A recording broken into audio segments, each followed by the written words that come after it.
ውዶቼ እንዴት ናችሁ? እኔ በጣም ደህና ነኝ። ለሰላምታ ሌላ ቪዲዮ አዘጋጅቼላችኋለሁ። አሁን ግን ቁርሳችንን በላ እናድርግና ወደ ፕሪዝን አይላንድ እንሄዳለን። ፕሪዝን አይላንድ የት ነው ያለው? ለምን ፕሪዝን አይላንድ ተባለ? እስረኞች ነበሩ ወይ ቦታው ላይ? ምን አይነት እስረኞች ቢሆኑ ነው ደሴት ላይ እንዲታሰሩ የተፈለገው? ቦታውስ ምን አይነት ነው? ለእስረኞቹ ምቹ ነበር ወይ? ወይስ እስረኞቹ ምን አይነት ባህሪ ነበራቸው? እስር ቤቱን ያቋቋመው ማን ነው? እስር ቤት ውስጥ ምን ነገሮች አሉ የሚለውን የተለያዩ ነገሮች ስለ አይላንዱ እናያለን። አሁን ደግሞ ያለው የአይላንዱ ሁኔታ ወይ የደሴት ሁኔታ ምን ይመስላል የሚለውን አብረን እናያለን። ይሄን ቪዲዮ ተወዱታላችሁ። አብራችሁን ቆዩ። ላይክ አድርጉ፣ ሰብስክራይብ አድርጉ። አብረን እንቆይ።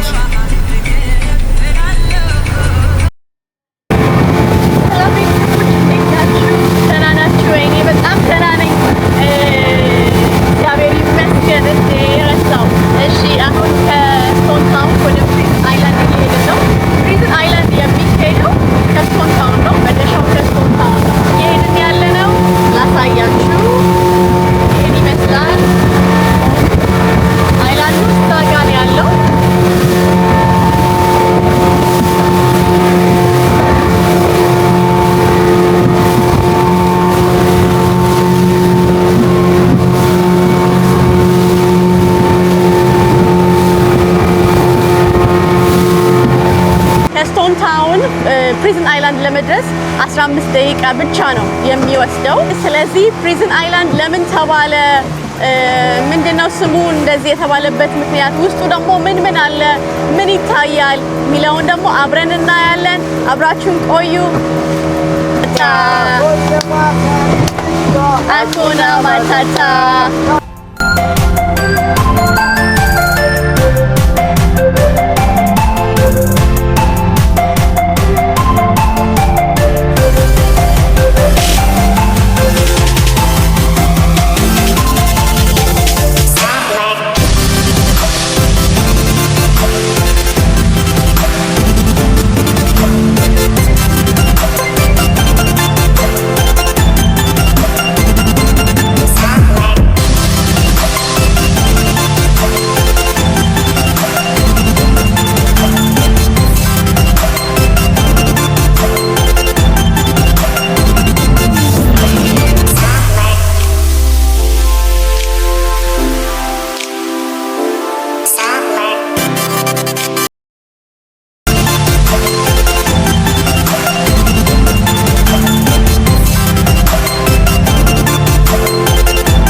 እንግዲህ ውዶቼ ፕሪዝን አይላንድ ደርሰናል።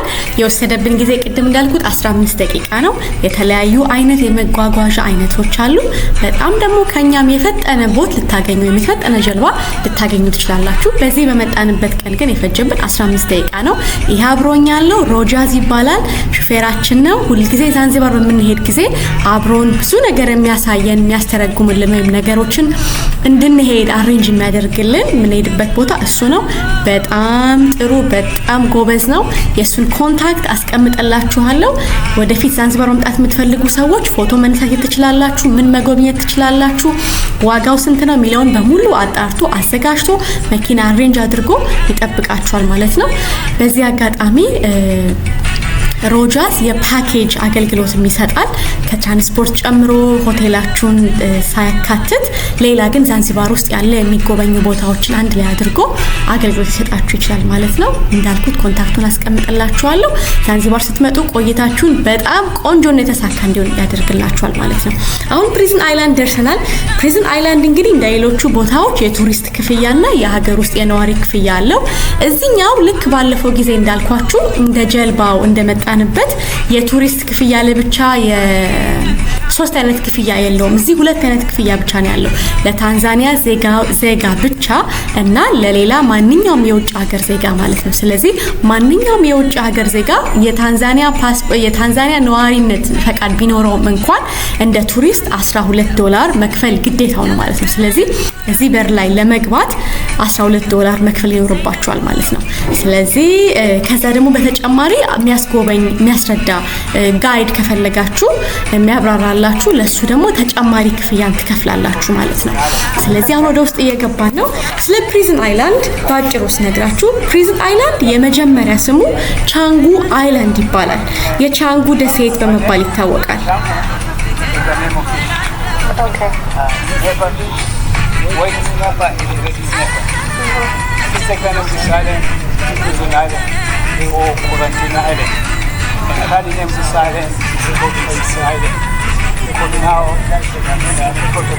ስለዚህ አሁን እያስረዳን ያለው ፕሪዝን አይላንድ የመጀመሪያ ስሙ ቻንጉ አይላንድ የቻንጉ ደሴት በመባል ይታወቃል።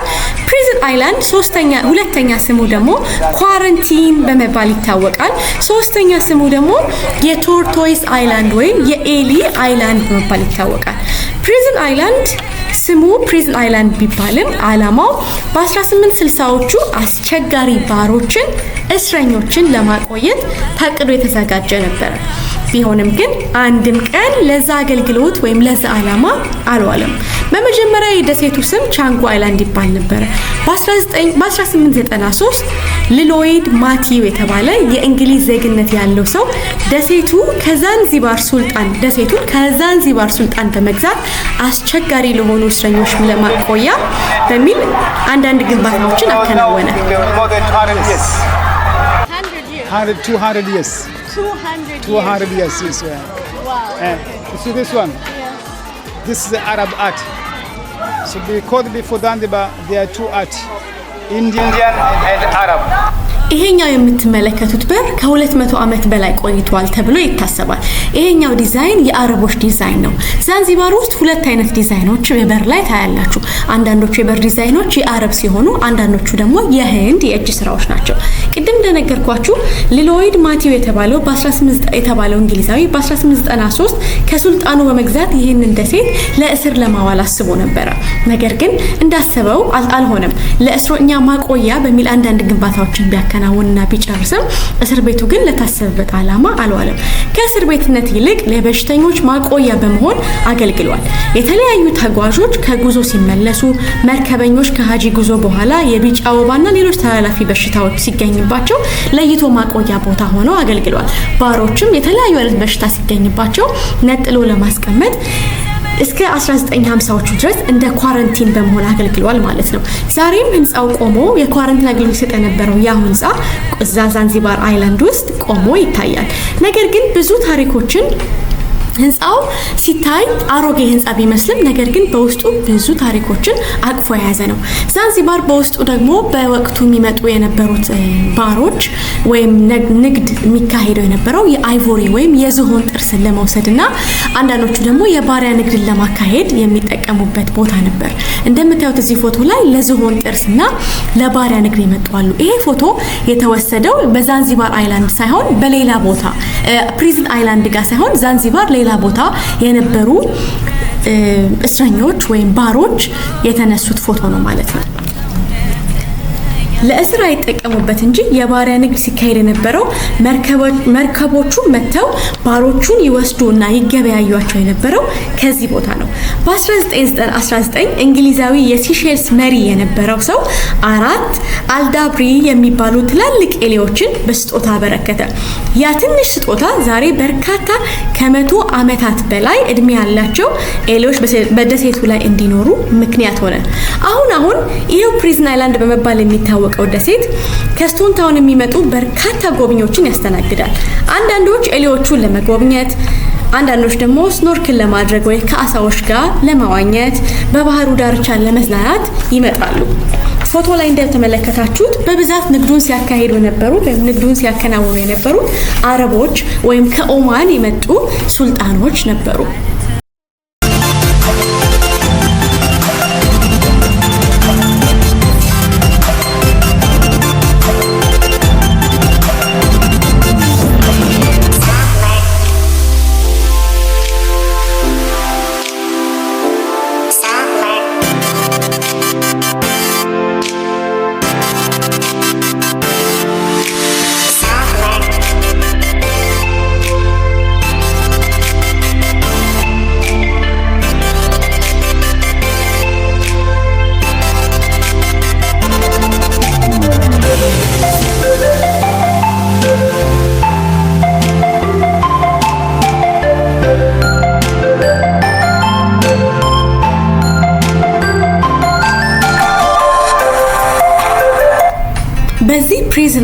ደሴት ውስጥ ወይም በዚህ ፕሪዝን ደሴት ውስጥ የሚገኙት ኤሊዎች ብቻ አይደሉም። ከህንድ ደግሞ የመጡ ፒኮኮችም ይገኛሉ። ስለዚህ ከህንድ የመጡትን ፒኮኮችም አብሮ መጎብኘት ይቻላል ማለት ነው። እነዚህ ሁሉ ፎቶ ላይ የተመለከታችኋቸው እንስሳት በሙሉ በአካል ስለሚገኙ በኋላ ላይ ወተን እናያቸዋለን። ስለዚህ ቪዲዮውን እስከ መጨረሻው ድረስ በማየት ውጭ ያሉትን ሰዎች ኤሊዎቹ ምን እንደሚያክሉ 200 ዓመት የሞላቸው ኤሊዎች ምን ይመስላሉ፣ ምን ሁኔታ ላይ ነው ያሉት፣ ፒኮኮቹስ እንዴት ናቸው የሚለውን አብረን ስለምናይ ቪዲዮ እስኪያልቅ ድረስ ከመጨረሻው ታግሳችሁ ለማየት ሞክሩ። እንደምናየው ደግሞ አሁን ምስል ላይ እዚህ ፕሪዝን አይላንድ ውስጥ የተለያዩ አክቲቪቲዎች ይካሄዳሉ ወይም የተለያዩ ጨዋታዎች፣ እንቅስቃሴዎች ይካሄዳሉ። ከነዛም ውስጥ አንዱ ከውስጥ ወደ ባህር ውስጥ ጠልቆ በመግባት ከእንስሳቶቹ ወይም ከባህር እንስሳቶቹ ጋር መዋኘት አንዱ ነው ማለት ነው። ኤሊዎቹን በብዛት ይሄ የምታዩት ፎቶ ላይ የፕሪዝን አይላንዱ ያቺ ደሴቷ ያችን የምታክል ናት ማለት ነው። አስጎብኛችን እንደሚለን ደግሞ እዚህ ጋር ደግሞ ሱልጣን በወቅቱ የነበረው ሱልጣን ይሄ ነበረ። ከዛ ልጁ ደግሞ በጣም አስገራሚ ታሪክ ያላት ፕሪንሰስ ሳልሜ ወይም ልዕልት ሳልሜ የምትባል አስደናቂ ሴት አለች። የእሷን ታሪክ ባጭሩ ልንገራችሁ።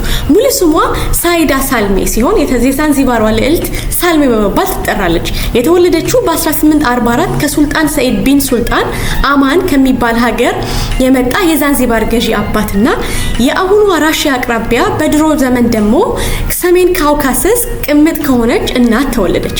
በዚህ ምክንያት በግማሽ የንጉስ ቤተሰብ አባል ስትሆን ውስጥ ለውስጥ ግን አንዳንድ የንጉስ አባላት አይቀበሏትም ነበር፣ ሙሉ ሙሉ ተቀባይነት አልሰጧትም ነበር። ሳልሜ በጣም ጎበዝ፣ መጠየቅ ማወቅ የምትወድና ከሌሎች የተለመዱ የዛንዚባር ሴቶች ትንሽ ለየት ያለች ነበረች። ራሷን በድብቅ አረብኛ ማንበብና መጻፍ አስተማረች። ሳልሜ ህይወቷን በቤተ መንግስት ውስጥ የንጉስ ስነ ስርዓት ባለበት ስርዓት ውስጥ ነው የኖረችው። ነገር ግን ወደ ስቶን ታውን ከተማ ከሄደች በኋላ ታሪኳ ተቀየረ ማለት ነው። የጀርመን ነጋዴ ሩዶልፍ ሄንድሪክ ሩት የሚባል ጎረቤቷን ከተዋወቀች በኋላ ነገሮች መለወጥ ጀመሩ። በሚስጥር የፍቅር ግንኙነት ከመሰረተች በኋላ ልዕልት ሳልሜ አረገዘች። በ1866 የዛንዚባር ህይወቷ ከዚህ በኋላ እንዳበቃ ስለተረዳች በጀልባ ወደ ኤደን የመን ተሰደደች። ከዛም ወደ ጀርመን ኮበለለች። ሃይማኖቷንም ወደ ክርስትና ሃይማኖት ለወጠች። ፍቅረኛዋን ሩቴንም በማግባት ስሟን ኤሚሊ ሩቴ በማለት ቀየረች። ከጥቂት ዓመታት በኋላ ባለቤቷ በባቡር አደጋ ህይወቱ አለፈ። 3 ልጆቿንም ብቻዋን የማሳደግ ኃላፊነት እሷ ላይ ወደቀ። ከዛም በመነሳት በ1886 ሜሞሪስ ኦፍ አን አረቢያን ፕሪንሰስ ፍሮም ዛንዚባር የሚል ለመጀመሪያ ጊዜ በአረብ ሴት የተጻፈ መጽሐፏን አሳተመች። በመጽሐፏም ስለ ባሮችና ስለ ባሮች ንግድ፣ ስለ ፖለቲካና የራሷንም ጉዳት አካታለች። ወደ ዛንዚባርም ተመልሳ አልመጣችም። ከቤተሰቧ ጋር ለመገናኘት ብትሞክርም አልተሳካለትም። ቀሪ ህይወቷንም በአውሮፓ አሳለፈች። ሳልሜም ስዋሂሊ፣ አረብኛ፣ ቱርክኛና ጀርመንኛ ቋንቋ ትናገር ነበር። እንደዚህ አይነት ብዙ ታሪኮች የተካሄዱበት ከተማ ናት ዛንዚባር። የሳልሜ ታሪክ ደግሞ በጣም ሀሳቤን ወይም የማረከኝ ታሪክ ስለሆነ ለእናንተ ላካፍላችሁ ወደድኩኝ። የዚህ አይነት ብዙ ታሪኮችን በስቶን ታውን ትሰማላችሁ። ሳልሜም የዛንዚባሯ ንግስት ልዕልት ሳልሜ በመባል ትጠራለች ማለት ነው። ስለዚህ ስቶን ታውን ስትሄዱ፣ ዛንዚባር ሄዳችሁ ስቶን ታውን ስታርፉ፣ ፕሪዝን አይላንድ ስትሄዱ የሳልሜን ታሪክ ወይም የሳልሜን ቦታዎች ማየት ትችላላችሁ። በመጀመሪያ ደግሞ ቪዲዮ መሀል ላይ ያሳየዋችሁ ሳልሜ ትለብሳቸው የነበሩ ልብሶች በኦማን ሀገር የተቀመጡ ከኦማን ሀገር ላይ የሙዚየም የወሰድኩት ቪዲዮ ነው። የሳልሜ ልብሶች፣ ጌጣጌጦች፣ የምትዋበባቸው ነገሮች ኦማን ሀገር ያለ ሙዚየም በትክክል አስቀምጠውታልና እሱኛውን ቪዲዮ ነው ያሳየዋችሁ ማለት ነው። እስካሁን ቆይታችሁ እንደወደዳችሁ ተስፋ አደርጋለሁ። ይሄኛው ደግሞ የዛንዚባር ወይም ፕሪዝን አይላንድ ከላይ ሲታይ ከድሮን ያለው ምልከታ ምን ይመስላል የድሮና የአሁኑን ኮምፔር እያወዳደረ የሚያሳይ ቪዲዮ ነው። በድሮ ጊዜ እንግዲህ ባሮች በትክክል የሚሸጡበት የባሪያ ንግድ ግብይት የሚካሄድበት ቦታ ነበረ።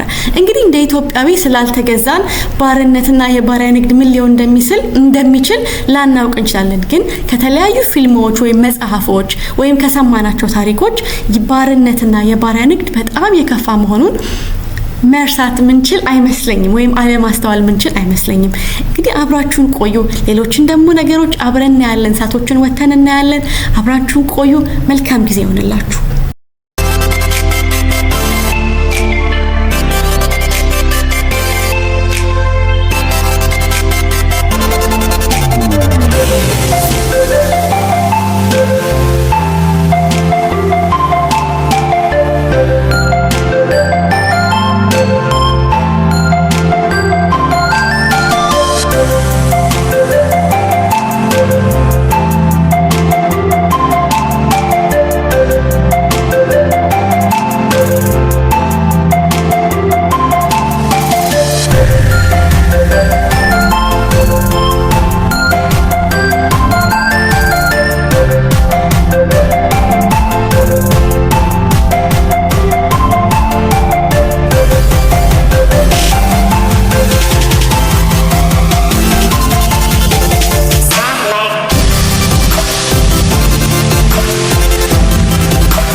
ደግሞ አሁን የመጣንበት ቦታ በፊት ላይ መርከቦቹ መተው የሚገጠሙበት ቦታ ነው። ይሄ የሚታያችሁ እንጨቶቹ በፊት ላይ መርከቦቹ መተው የሚገጠሙበት ቦታ፣ ባሮቹን ለማጓጓዝ የሚጠቀሙበት ቦታ ነው። ታንዛኒያ ግን ነፃነቷን ካገኘችና ይሄን ፕሪዝን አይላንድ ወይም የፕሪዝን ደሴትን ለቱሪዝም አገልግሎት መጠቀም ከጀመረች በኋላ አፈረሰችው ማለት ነው። ስለዚህ እዚህ ጋር የምታዩት በሮቹ ሁሉ ነገር በወቅቱ ባሮቹ ይጓጓዙባቸው የነበረው ቦታ በዚህኛዋ በር በኩል መተው ነበር ማለት ነው። አስጎብኚዬ ደግሞ ይሄ ቦታ ብዙ ሰዎች ለፎቶ የሚፈልጉት ነው ስላለ በግዴታ ራሴን ሰልፊ ለማንሳት ሞከርኩኝ ማለት ነው። አሁን ደግሞ የመጣ ነው ኤሊዎቹ ትልልቆቹ ኤሊዎች ጋር ከመሄዳችን በፊት እንዴት እንደሚያራቧቸው እያሳየን ነው። ትንንሾቹ ኤሊዎች የምታዩቸው በጣም ህፃናት የሆኑት በኬጅ ውስጥ ወይም በትንሽ ከሌሎቹ ጋር እንዳይገናኙ በማቆያ ውስጥ እንደዚህ ታጥሮላቸው ይቀመጣሉ ማለት ነው። ከዛ ደግሞ ትንሽዬ ከዚህ ከፍ ብለው መብላት ሲጀምሩ ወይም ራሳቸውን ትንሽ መቋቋም ሲችሉ ውሃ ለመጠጣት ለመብላትና ሰፋ ወዳለ መንቀሳቀስ ማደግ ሲጀምሩ ከዚህኛው ካሉበት መቀመጫ ያስወጧቸውና ወደዚህኛው ሰፋ ወዳለ ክፍል ይንቀመጣሉ ማለት ነው። እዚህኛው ክፍል ደግሞ በደንብ መራመድ፣ ውሃ መጠጣት፣ ከሌሎቹ ጋር መንቀሳቀስ በደንብ ከለመዱ በኋላ በሌላ አቅጣጫ ደግሞ በውጪ በኩል ያሉ ከነዚህ ደግሞ ተለቅ ያሉ ከፍ ያሉ ኤሊዎች ጋር ያቀላቅሏቸዋል ማለት ነው። ውጪ ካስወጧቸው በኋላ ደግሞ ውጪ ያሉት ኤሊዎች ከነዚህኞቹ መብላትን፣ አካባቢውን መለየትን፣ ውጪ ያለ ኢንቫይሮንመንት ወይም ውጪ ያለውን ሁኔታ መላመድን በደንብ ሲጀምሩ ሌሎች ትልልቅ ከሆኑት ጋር ያቀላቅሏቸዋል ማለት ነው። ስለዚህ እነዚህኞቹ ሶስተኛ ግሩፕ ወይም ሶስተኛ ቡድን ኤሊዎች ናቸው። የመጀመሪያዎቹ ህፃናቶቹ ማቆያ ውስጥ ያሉ ሲሆኑ፣ ሁለተኞቹ ሰፋ ያለ ቤቱ ሳሎን ነገር ውስጥ ያሉ ሲሆኑ፣ ሶስተኛ ግሩፖቹ ደግሞ ሶስተኛ አይነቶቹ ደግሞ እዚህ የሚቆዩ ናቸው ማለት ነው። አራተኞቹን ወይም ዋናዎቹን ትልልቆቹን ፕሪዝን አይላንድ ወይም ቶርቶይስ አይላንድ ያስባሉትን ደግሞ እናያለን። እነዚህ ደግሞ ፒኮኮቹ ናቸው። እንግዲህ ይሄ ፕሪዝን አይላንድ አሁን በጣም ብዙ ቱሪስቶችን በመቶዎች የሚቆጠሩ ቱሪስቶችን ያስተናግዳል። ይሄም ደግሞ አንደኛው በኤሊዎቹ ምክንያት ነው። እነዚህ ኤሊዎች በጣም ትልልቅ እድሜ ያላቸው ኤሊዎች ናቸው። ለምሳሌ አንድ መጨረሻ ላይ የማሳያችሁ ኤሊ እድሜው ከ200 ዓመት እድሜ ያህል የቆየ ትልቁ ወንድ ኤሊ እሱ ነው ማለት ነው። ነገር ግን እላዩ ላይ በወደቀበት ዛፍ ምክንያት ትንሽ ጉዳት የደረሰበት ሲሆን ታዩታላችሁ እንዴት እንደሆነ። ትልቁ ግን ኤሊ እሱ ነው። ኤሊዎቹን መንካትና ኤሊዎቹን መግፋት ወይም አደጋ ማድረስ ኤሊዎቹ ላይ አይቻልም። ለዚህም ደግሞ $50 ቅጣት ይሰጣል ይላሉ።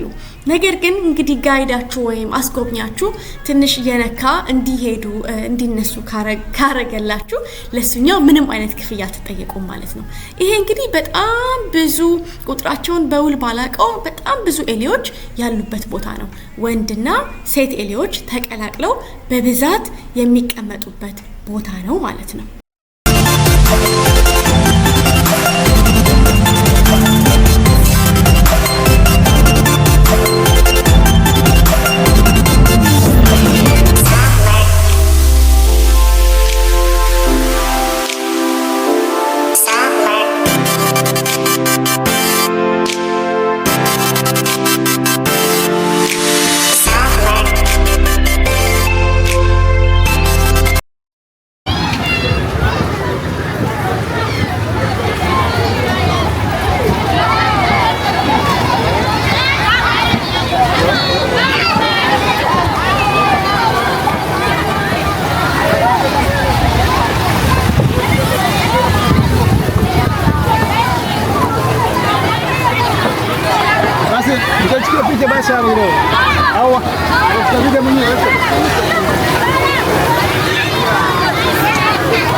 ስለዚህ ይሄን ይመስላል ቆይታችን።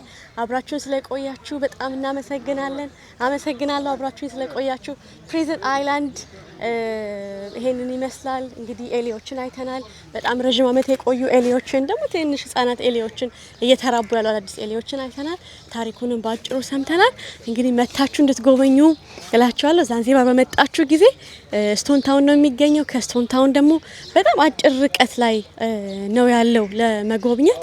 በጀልባ ትንሽ ተጉዛችሁ ነው የምትመጡት። ከዛ ደግሞ አንድ አስጎብኝ አብራችሁ ቢኖር ደግሞ በደንብ የበለጠ ቦታውን እንድትወዱት ያደርጋችኋል ማለት ነው። ወይም ደግሞ ቦታውን የበለጠ ለአፕሪሼት እንድታደርጉ፣ ካልሆነ ዝም ብሎ ማየት ነው የሚሆነው። በቃ የሆነ ምንም ትርጉም አይሰጣችሁም። ግን አብራችሁ ኤክስፕሌን እያደረገ ይሄ እንደዚህ ነው፣ እንደዚህ ነበር የተፈጠረው፣ እንደዚህ ነው የሚል ሰው ሲኖር በደንብ ደስ ይላል። እኔ ደስ ብሎኛል ዛሬ እዚህ በመገኘቴ።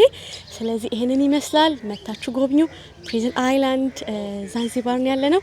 በድጋሚ ሰብስክራይብ አድርጉ፣ ላይክ አድርጉ። በቀጣይ ቪዲዮ እስክንገናኝ ደህና ሁኑ። እወዳችኋለሁ። መልካም ጊዜ ይሆንላችሁ።